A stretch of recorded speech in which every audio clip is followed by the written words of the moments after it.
Државниот здравствен и санитарен инспекторат нема добиено пријава за издавање на лажни негативни тестови во дојранските казина. До овој момент таква представка нема пристигнато во инспекторатот, вели директорката Бухова. Таа потенцира дека можат да направат вонреден инспекциски надзор и по допрен глас, да ја утврдат затекнатата состојба, но би требало да знаат за кој објект станува збор. Засега истрагата е во рацете на полицијата, но и до МВР немало пријава за издавање лажни сертификати. Оттаму информираат дека ќе ја проверат информацијата што ја објави грчката телевизија Опен, каде тврдат дека во казината кои што се наоѓаат на граничниот премин Дојран-Дојрани се издаваат лажни негативни тестови на COVID-19.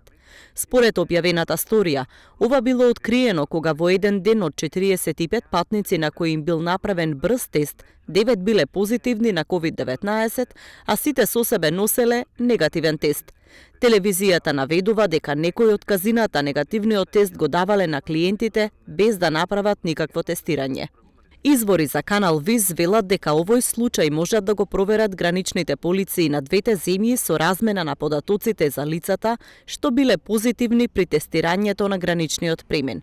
Од нивните тестови треба да се провери која здравствена установа ги издала и дали се заверени во лабораторија. Дојранскиот градоначалник ги повика институциите да го испитаат случајот, бидејќи ваквите наводи му штетат на угледот на Дојран. По оваа информација нити можам да ја потврдам, нити можам да ја отфрлам, затоа што навистина општина Дојран нема ниту ингеренции сето тоа да го проверува или контролира, туку си има надлежни институции кои што треба да го проверат и доколку е така, навистина треба тоа да се санкционира. Меѓутоа, она што го знаме дека постои пункт за тестови на Никоп Лаб, кој што функционира веќе подолго време и таму може да ги вадат слободно тестовите сите грчки државјани кои што влегуваат на територијата на општина Дојран.